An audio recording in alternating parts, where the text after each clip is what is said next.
Hello, नमस्कार आप सभी को। कैसे हैं आप सब?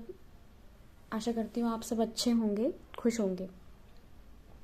तो जो आज का हम टॉपिक पढ़ने वाले हैं वो है सिट्रिक एसिड प्रोडक्शन। तो कैसे इंडस्ट्रियल स्केल पे सिट्रिक एसिड का प्रोडक्शन है वो ये हम देखते हैं। अब सिट्रिक एसिड क्या है, ये तो आप सबको पता होगा कि सिट्रिक एसिड क्या है। ये एक ऑर्गेनिक कंपाउंड है, वीक ऑर्गेनिक एसिड है, राइट। नेचुरली हमें कहाँ मिलता है? सिट्रस फ्रूट्स में हमें नेचुरली मिलता है, ये मिलता है। और ये बहुत अच्छा एंटीऑक्सीडेंट भी है। बहुत सारी प्रॉपर्टीज होती हैं सिट्रिक एसिड के अंदर।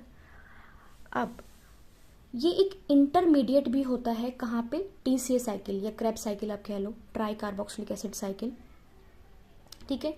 जब ग्लाइकोलिसिस होता है, जब ग्लाइकोलिसिस मीन्स जब ग्लूकोज ब्रेक डाउन होता है, ठीक है, तो हमें क्या मिलता है? पायरुवेट मिलता है हमें, जो कि 3 कार्बन होता है। ठीक है।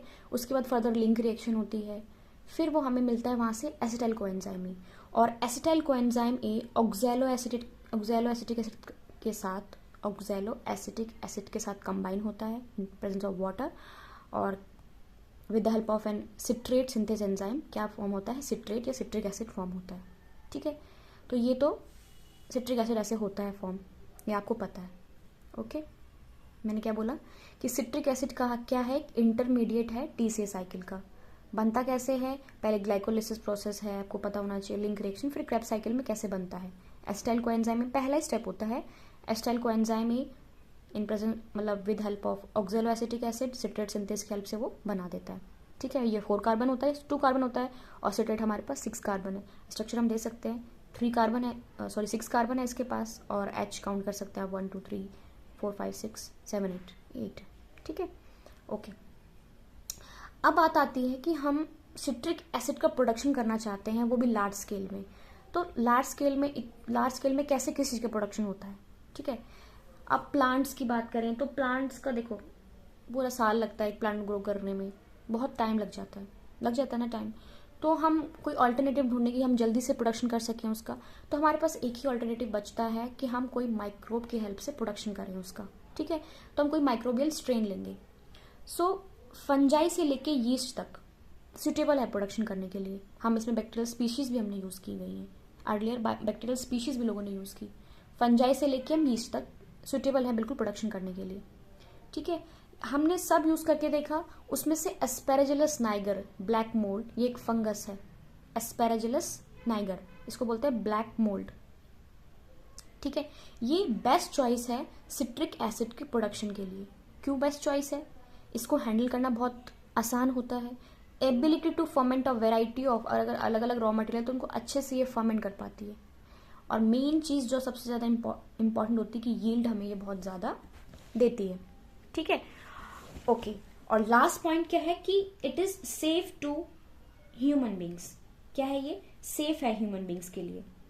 इनको जो एस्पेराजिलस के जो स्ट्रेन है, एस्पेराजिलस नाइगर के जो स्ट्रेन है, उनको सेफ माना गया है, क्योंकि कंट्रोल्ड कंडीशंस में ये एलर्जिक रिएक्शन नहीं प्रोड्यूस करते ह्यूमंस को।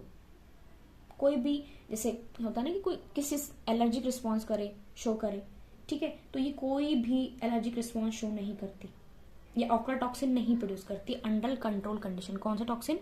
ऑक्रा टॉक्सिन प्रोड्यूस नहीं करती है।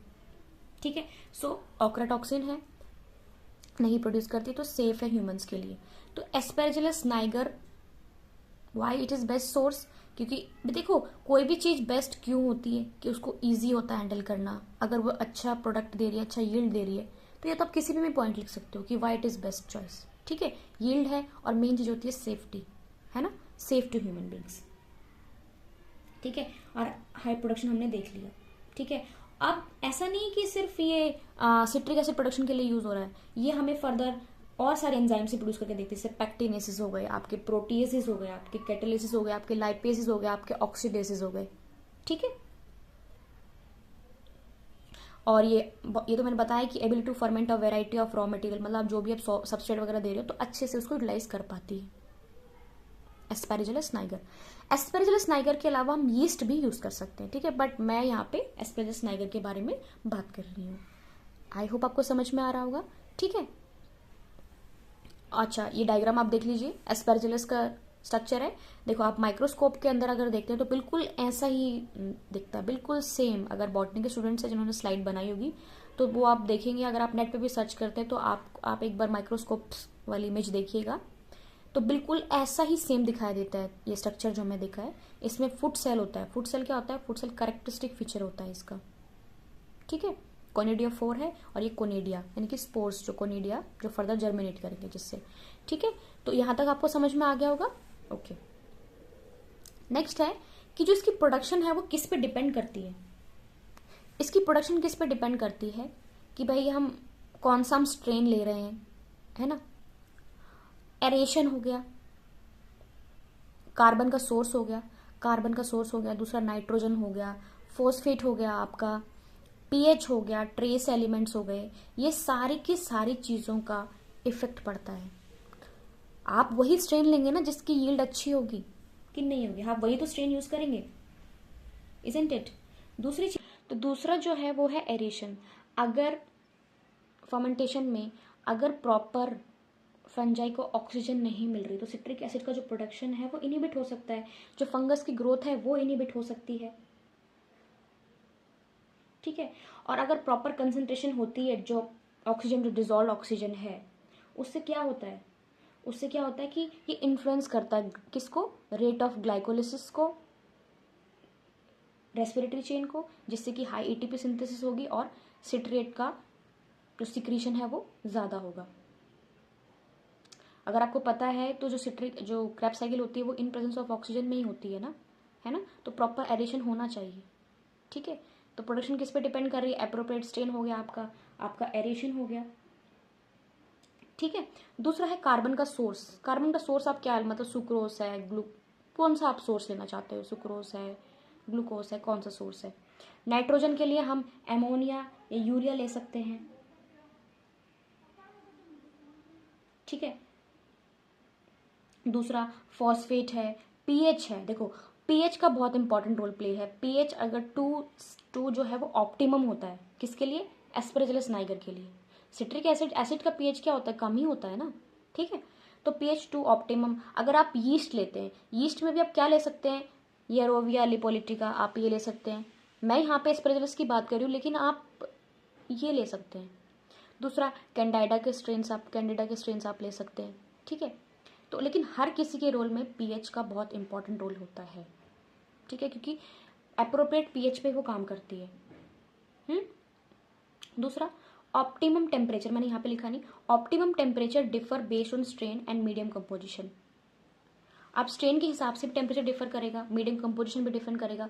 हर किसी की जो रिक्वायरमेंट है वो तो अलग अलग होगी ना, ठीक है, टेम्परेचर ग्रो करने का, है ना।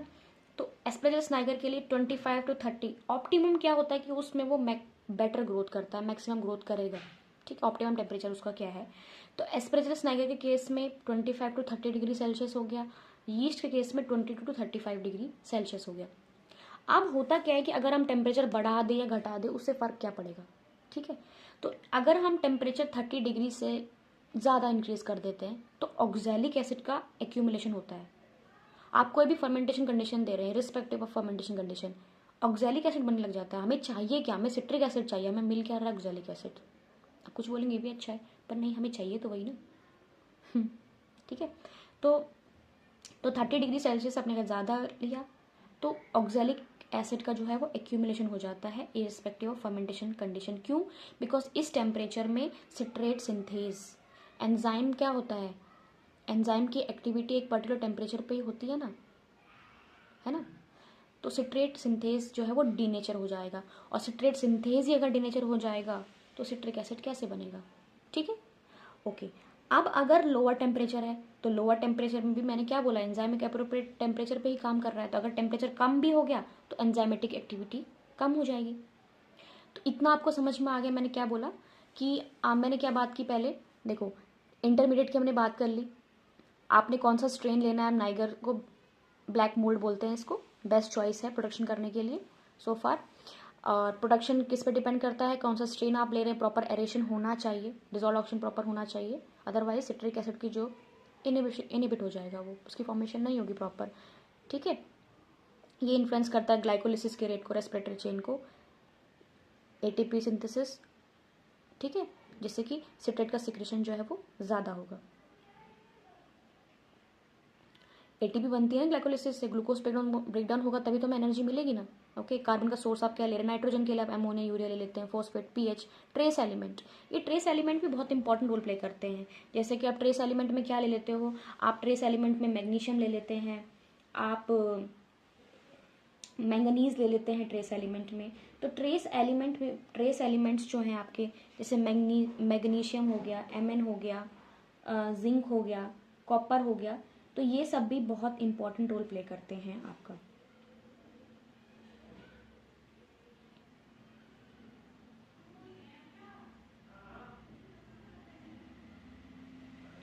अब जैसे मैग्नीशियम की बात करें हम, मैग्नीशियम कैसे इंपॉर्टेंट रोल प्ले करता है, तो देखो मैग्नीशियम जो होता है वो प्रॉपर ग्रोथ कराता है एस्पेरेजिलस नाइगर की और सिट्रिक एसिड प्रोडक्शन की। क्यों? क्योंकि ये को फैक्टर होता है किसमें, उसकी एंजाइमेटिक रिएक्शन में। अगर आपको पता है cofactor, holoenzyme, apoenzyme, इन सब के बारे में पता होगा तो आपको पता चल जाएगा, ठीक है। और अगर हम मैक्सिमम एफिशिएंसी चाहते हैं तो मैग्नीशियम कंसंट्रेशन की रेंज होती है, जैसे अगर आप 0.2 से 0.25% आप रख सकते हैं, तो magnesium, MN, zinc, copper. Okay, I think आपको समझ में आ गया है। ट्रेस एलिमेंट भी एक क्रूशियल फैक्टर होते हैं जो कि सिट्रिक एसिड के सिंथेसिस में रोल प्ले करते हैं, ठीक है। तो हम ऐसा कल्चर मीडिया यूज करते हैं जिसमें हम ट्रेस एलिमेंट भी ऐड करते हैं, ठीक है। तो मैग्नीशियम का मैंने रोल बताया कि वो एक को फैक्टर होता है, ठीक है। हम कॉपर भी यूज कर रहे हैं, जिंक भी यूज कर रहे हैं, तो सबका अपना अपना रोल है, मैं इतना ज़्यादा नहीं डिटेल में जा रही हूँ, ठीक है। दूसरी चीज़ आपकी है स्ट्रक्चर आपने देख लिया, क्योंकि स्ट्रक्चर देखो, जब आपको स्ट्रक्चर पता रहता है तो स्ट्रक्चर से भी आपको बहुत चीज़ें याद रहती हैं, ठीक है। तो आगे बढ़ते हैं आप। ओके, अब हम बात करते हैं मीडियम की। तो हमने बात कर ली कि हमें क्या क्या चाहिए मीडियम में अपना, ठीक है। तो कार्बन सोर्स के लिए हम सुक्रोज ले सकते हैं। सब चीज़ें फर्मेंटेशन जो सबस्ट्रेट का होगा वो डिपेंड करेगा ना कि क्वालिटी क्या है, क्वांटिटी क्या है शुगर सोर्स की, ठीक है। शुगर के लिए बेस्ट सोर्स है सुक्रोज। ओके, अब सबस्ट्रेट हम क्या रॉ मटेरियल वो यूटिलाइज करेगा, ठीक है। अब एक मोलासिस क्या होता है, देखो आप शुगर केन है, शुगर केन गन्ना आपने देखा होगा, जब गन्ने का जूस निकाल लेते हैं, ठीक है, उसके बाद जो बच जाता है लेफ्ट ओवर उसको बॉईल करते हैं, ठीक है। बॉईल करने का तो क्रिस्टल बना लेते हैं, वो भी हटा देते हैं, उसके बाद जो बच जाता है इसे बोला जाता है waste product of sugar industry. लेकिन अब इसको क्या बोला जाता है, बाई प्रोडक्ट, क्योंकि इसका बहुत कम प्राइस होता है। बाकी सब शुगर के सोर्सेज ले लो आप, वो बहुत महंगे हैं और ये हमें बहुत चीप पड़ जाता है। इसको कुछ कुछ करता है क्या, इसको बोलते हैं वेस्ट है तो क्या करना है हमें, लेकिन नहीं, अब इसको यूज़ किया जाता है क्योंकि इसमें हमें क्या क्या चीज़ें मिल जाती है। एक तो शुगर का सोर्स मिल जाता है, शुगर तो ऑलरेडी प्रेजेंट तो होती ही है ना फिर भी उसमें। दूसरा, इसमें मिनरल्स, ऑर्गेनिक, इनऑर्गेनिक कंपाउंड्स मिल जाते हैं, ठीक है। और इसी शुगर को कौन यूटिलाइज करता है, एस्परजिलस नाइगर, ठीक है। मोलासिस, ऐसे गैसेस भी होता है, ठीक है। ओके, एग्रो इंडस्ट्रियल वेस्ट और क्या यूज़ कर सकते हैं, मतलब एग्रीकल्चर से रिलेटेड जो इंडस्ट्रियल वेस्ट हो, जैसे कैरेट का वेस्ट हो, कीवी फ्रूट पील हो गया। कीवी तो वैसे भी बहुत महंगा फ्रूट है ना, महंगा। और जब आपको जब मलेरिया, डेंगू ये सब चलता है तब तो वो और महंगा हो जाता है, but still consume fruits, junk food से तो बहुत बेटर है, isn't it. Pineapple, banana, jackfruit, ये भी आप यूज़ कर सकते हैं, ठीक है। ये इसके केस में थोड़े से डिफर कर जाते हैं। अच्छा, आगे देखें तो करंटली 90% जो भी प्रोडक्शन हो रहा है सिट्रिक एसिड का प्रोडक्शन वर्ल्ड वाइड, वो 3 मेथड से हो रहा है। बेसिकली तो होता है सबमर्ज्ड और सॉलिड स्टेट फर्मेंटेशन से, लिक्विड सरफेस फर्मेंटेशन से भी होता है। Submerge fermentation, liquid surface fermentation and solid state fermentation. अब फर्मेंटेशन तो आपको पता है। अब फर्मेंटेशन में स्टेजेस कौन सी होती हैं, ठीक है। तो देखो, एक प्रिपरेशन फेज होता है जिसमें आता है कि आप स्पोर्स को इनोकुलम होता है ना, जिससे स्टार्टिंग मटेरियल है ना, तो स्पोर्स होंगे एस्परजिलस के केस में, तो ठीक है। तो पहले आप इनोकुलम डालोगे, आप सारी न्यूट्रिएंट एडिशन वगैरह करोगे जिसको भी यूटिलाइज करेगा, दैट इज प्रिपरेशन फेज, ठीक है। फिर लैग फेज, अब आप किसी भी नई जगह में जाओगे, थोड़ा टाइम लगाओ ना ग्रो करने में। कोई भी नया अगर आप किसी घर में जाते हैं तो थोड़ी जाते बात करना शुरू कर देते हैं, नहीं करते हैं बात, थोड़ा टाइम लगाते हैं ना। तो ऐसे ही फर्मेंटेशन स्टेजेस होती हैं, ठीक है। तो पहले लैग फेज आता है, अगर आप एस्पेराजिलस को या आप उस फंजाई को किसी नए मीडिया में ग्रो कर रहे हैं, तो नया है उसके लिए ना एनवायरनमेंट अभी, तो ठीक है, तो उसमें क्या होता है कि जो माइक्रो ऑर्गेनिज्म होते हैं वो अडेप्ट करते हैं, मल्टीप्लाई करते हैं, थोड़ा अडेप्टेशन करते हैं, ठीक है, टाइम लगता है। फिर लॉग और एक्सपोनेंशियल फेज, इसमें उसकी रैपिड ग्रोथ होगा, फर्मेंटेशन होगा, ठीक है। फिर आता है स्टेशनरी फेज, अब वो बहुत ज़्यादा ग्रो हो जाते हैं, फिर उनकी ग्रोथ क्या हो जाती है, ग्रोथ स्लो, एक दूसरे को मारने लग जाते हैं, ठीक है, स्टेशनरी फेज। फिर डिक्लाइन फेज, जिसमें फर्मेंटेशन स्टॉप हो जाती है, ऑर्गेनिज्म डाई। ये मैं पूरा स्टेज नहीं समझा रही हूँ, आप सबको पता होगा, ठीक है। कंटिन्यूस हो सकता है, उसमें बैच फर्मेंटेशन होता है, कंटिन्यूस फर्मेंटेशन। बैच में क्या होता है कि आप एक ही बार में सारी चीज़ डाल देते हैं, दोबारा ओपन नहीं करते, कंटिन्यूस आप बार बार ऐड करते रहते हैं, निकालते रहते हैं प्रोडक्ट को, ठीक है। आप ये बताइए कि आप क्वेश्चन पूछा जा सकता है आपको कि सिट्रिक एसिड आपको किस फेज पे मिलेगा, लेकिन किस फेज में प्रोडक्शन होगा, ठीक है। तो लेट लॉग फेज और स्टार्टिंग वाले स्टेशनरी फेज पे, इन दोनों, ये वाले late log to early stationary phase, यहाँ पे आपको आपका सिट्रिक एसिड का प्रोडक्शन होगा आपका, ठीक है। जनरली यहीं पे सारी चीज़ें प्रोड्यूस होती हैं, है ना, ओके।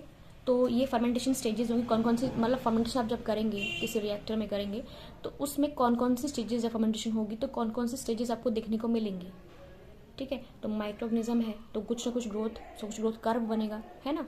तो प्रिपरेशन है तो lag, log, stationary, decline phase होगा, ठीक है। अब इतना आपको समझ में आ गया कि हम सबस्ट्रेट क्या यूज़ करते हैं, बाकी मैंने आगे आपको बताया है। अब आगे चलते हैं कि हम देखते हैं कि अब हम कौन कौन सी फर्मेंटेशन कर सकते हैं, तीनों फर्मेंटेशन के बारे में पढ़ते हैं। अब देखते हैं कि पहला फर्मेंटेशन देखते हैं, लिक्विड सरफेस फर्मेंटेशन कल्चर।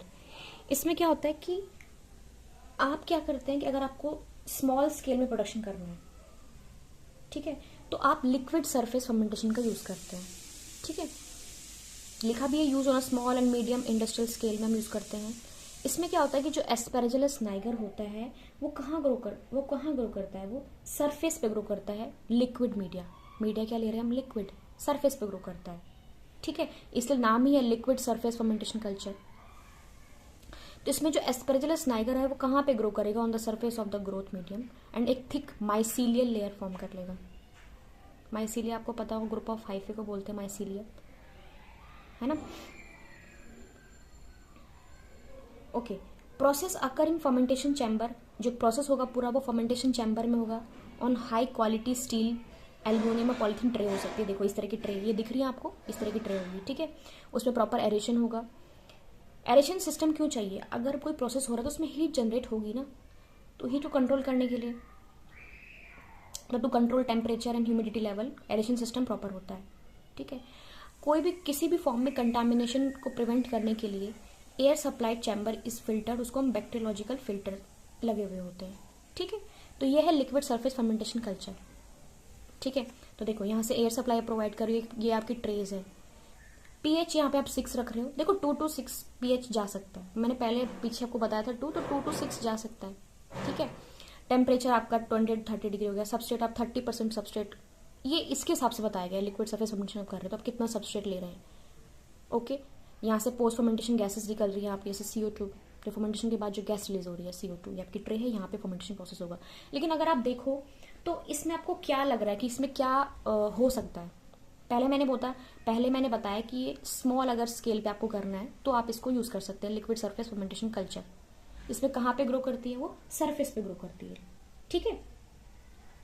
तो आप इजी है इस पे, मतलब जो छोटा सा सेटअप है तो इजी है, आप टेम्परेचर, पीएच, एरेशन वगैरह सब कुछ कंट्रोल कर सकते हो, ठीक है। लेकिन इसकी मेन प्रॉब्लम क्या है, ओके कंटामिनेशन के लिए तो ठीक है कि आपने बैक्टीरियोलॉजिकल फिल्टर वगैरह लगाए, लेकिन स्टिल कंटामिनेशन के चांसेस इसमें ज्यादा रहते हैं, ठीक है।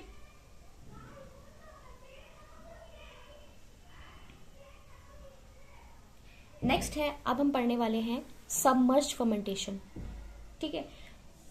अब इसमें क्या होता है कि इसमें जो माइक्रो ऑर्गेनिज्म होते हैं वो फुल्ली सबमर्ज्ड होते हैं अंदर बिल्कुल, तो वो सरफेस पे भी ग्रो कर रहे हैं, through out liquid media grow कर रहे हैं, सबमर्ज्ड फर्मेंटेशन। 80% जो सिट्रिक एसिड का प्रोडक्शन हो रहा है वो इसी फर्मेंटेशन से होगा, ठीक है। तो citric acid production via batch culture is carried out in tank bioreactor with aeration and mixing system. देखो बैच कल्चर मैंने बताया था कि जो उसमें जो ग्रो करेगा ऑर्गेनिज्म, ठीक है। तो बैच कल्चर में क्या होता है, बैच, देखो किसी क्लास का बैच होता है, ठीक है। बैच मतलब एक ही बैच होता है ना, 12th का एक बैच हो गया, 11th का एक बैच हो गया, ऐसे बैच होते हैं ना जैसे, ठीक है। तो इसमें क्या होता है कि बैच कल्चर होता है, is carried out in tank bioreactor with aeration mixing system. क्या होता है, देखो ज़्यादा कंफ्यूज मत हो, 80% जो सिट्रिक एसिड का प्रोडक्शन होता है वो सबमर्ज फर्मेंटेशन से होता है। अब उस फर्मेंटेशन में भी हम बैच कल्चर परफॉर्म कर सकते हैं। बैच कल्चर में क्या होता है कि आप एक ही बार में सारी चीज़ें उसमें ऐड कर दोगे और ढक्कन लगा दोगे, ठीक है, फिर प्रोडक्ट रिसीव करोगे, ठीक है, बीच में आप कुछ भी चेंजेस नहीं करोगे, ठीक है। Periodic batch culture most frequently use किया जाता है। हम फैट बैच कंटिन्यूस कल्चर भी यूज कर सकते हैं, ठीक है, कंटिन्यूस कल्चर भी यूज कर सकते हैं, जैसे कि आप बार बार न्यूट्रिएंट वगैरह ऐड करते जा रहे हो तो ऐसा भी आप कर सकते हैं, ठीक है। आगे बढ़ते हैं। देखो अब आप यहाँ पे ये डायग्राम देख सकते हो बायोरिएक्टर का। देखो अगर आप, मैंने एक बायोरिएक्टर की वीडियो डाली है, उसमें मैंने बहुत अच्छे से एक्सप्लेन किया क्या इसके कंपोनेंट होते हैं। स्मॉल स्केल में हम फर्मेंटर यूज कर लेते हैं और इंडस्ट्रियल स्केल में बात करते हैं तो बायोरिएक्टर होता है, दोनों सेम ही चीज़ें, ठीक है। तो आप इस तरह का सेटअप देखते हैं, ठीक है, एयर सप्लाई आप प्रोवाइड कर रहे हैं, ठीक है, पोस्ट फर्मेंटेशन गैसेज यहाँ से निकलती है, आप इनोकुलम सबस्ट्रेट कितना आपको ऐड करना है सब चीज़, फिर आप emptying the bioreactor after the completion of process, जब पूरा प्रोसेस होता है आप उसको बायोरिएक्टर को खाली कर देते हैं, तो ये सबमर्ज फर्मेंटेशन है, इसके अंदर होगा प्रोसेस, ठीक है, ओके। तो आप वीडियो वो देख सकते हैं, आप जब आप वो देख लेंगे तो आपको ज़्यादा बेहतर तरीके से ये वीडियो समझ में आएगी। सॉलिड स्टेट फर्मेंटेशन, सॉलिड, देखो नाम से पता चल रहा है कि इसमें जो माइक्रो ऑर्गेनिज्म वो ग्रोथ करता है वो कहाँ पे करता है, सबस्ट्रेट क्या होता है, सॉलिड फॉर्म में होता है, ठीक है। On industrial scale various bioreactor, अब इंडस्ट्रियल स्केल में हम बहुत सारे बायोरिएक्टर का यूज कर सकते हैं। वो डिफर किससे करते हैं कि उसमें इन द प्रेजेंस और absence of mixing and force aeration, बस इससे वो डिफर करते हैं। जैसे ट्रे बायोरिएक्टर हो गया, पैक्ड बायोरिएक्टर हो गया, स्ट्रेट ड्रम बायोरिएक्टर हो गया, रोटेटिंग ड्रम बायोरिएक्टर। इतना ज़्यादा आपको पढ़ने की जरूरत नहीं है, हम बस ये देख रहे हैं इसमें कि किस किस मेथड से आप इंडस्ट्रियल स्केल में सिट्रिक एसिड का प्रोडक्शन कर सकते हैं। आई होप आपको समझ में आया होगा, ठीक है। देखो इसका एडवांटेज क्या है कि आप लो एनर्जी कंजप्शन, मिनिमल इसमें वेस्ट जनरेशन होता है, शॉर्ट ड्यूरेशन का है, 4 डेज में अराउंड ये कंप्लीट हो जाता है, अंडर ऑप्टिमम कंडीशन ये 4 डेज के अराउंड पूरा का पूरा हो जाता है। देखो हर किसी के एडवांटेज या प्रोसेस के डिसएडवांटेजेस है। इसमें क्या है कि due to low level of process automation, देखो जहाँ प्रोसेस ऑटोमेशन का मतलब ये होता है कि जहाँ पे हम ह्यूमन को इंटरफेरेंस कम करनी पड़े, लेकिन इसमें क्या करना कि इसमें इतना हमें करना पड़ता है इंटरफेरेंस, ठीक है। तो due to low level of process automation and need for improvement in bioreactor design, marginally इसको यूज़ करते हैं industrial scale citric acid production में। तो ज़्यादातर हम सबमर्ज फर्मेंटेशन यूज़ करते हैं, और कौन सा फर्मेंटेशन यूज़ करते हैं, जो मैंने liquid surface fermentation, solid state बहुत कम यूज़ होता है, ठीक है। सॉलिड स्टेट है तो इसमें क्या यूज़ नहीं करेंगे, हमें लो वाटर रिक्वायरमेंट है ना। अच्छा अब हम बात करते हैं एप्लीकेशन की, सिट्रिक एसिड की। एक अच्छा क्रॉस लिंकिंग एजेंट होता है, एंटी बैक्टीरियल एक्टिविटी होती है, एंटीऑक्सीडेंट भी बहुत अच्छा होता है, ठीक है। ये एंजाइमेटिक ब्राउनिंग को प्रिवेंट भी करता है। अब एंजाइमेटिक ब्राउनिंग क्या होती है, एंजाइमेटिक ब्राउनिंग होती है, एंजाइमेटिक ब्राउन में क्या होता है कि देखो जब नेचुरली ऑक्सीडेशन होता है फ्रूट्स का तो आपने देखा है कि वो ब्राउन हो जाते हैं, ठीक है। ऑक्सीडेशन से क्या हो जाता है कि वो ब्राउन हो जाता है, ठीक है। तो उसको प्रिवेंट करता है, इसकी सिट्रिक एसिड की प्रोडक्शन क्या होती है कि इट प्रिवेंट एंजाइमेटिक ब्राउनिंग। होता क्या है कि जो फिनॉलिक कंपाउंड्स होते हैं, अगर आपने डीएनए आइसोलेशन वगैरह किया होगा तो आपकी पैलेट भी इसी वजह से ब्राउन हो जाती है, क्योंकि जो फिनॉल प्रेजेंट होते हैं उसमें वो ऑक्सीडाइज हो जाते हैं जिससे वो ब्राउन हो जाती है, तो ये उसको प्रिवेंट करता है सिट्रिक एसिड, ठीक है। Prevent enzymatic browning, cross linking agent, antibacterial activity है। तो आई होप आपको समझ में आ गया है जो मैं बताना चाहती हूँ आपको। तो this is all about the video. मैं आशा करती हूँ कि आपको समझ में आया होगा, मैंने अपने हिसाब से पूरा ट्राई किया। ये जो भी पढ़ाया गया है ये रिसर्च पेपर में लिखा हुआ है, सारे रिसर्च आर्टिकल से ही लिखा हुआ है, बुक में तो किसी बुक में इतना प्रोवाइड ही नहीं किया गया, तो मैंने ट्राई किया इसमें इतना मैक्सिमम मैं चीज़ें गैदर कर सकूँ, और ठीक है। So thanks for watching the video. अगर आपको कुछ नहीं समझ में आया तो please let me know in comment section कि आप बताएं कि क्या समझ में नहीं आया आपको। आई विल ट्राई हार्ड कि मैं आपको हेल्प करूं, कोई भी टॉपिक हो तो प्लीज़ बताइएगा। Thank you so much for watching the video. Please do like, share, subscribe अगर अच्छा लगा हो तो।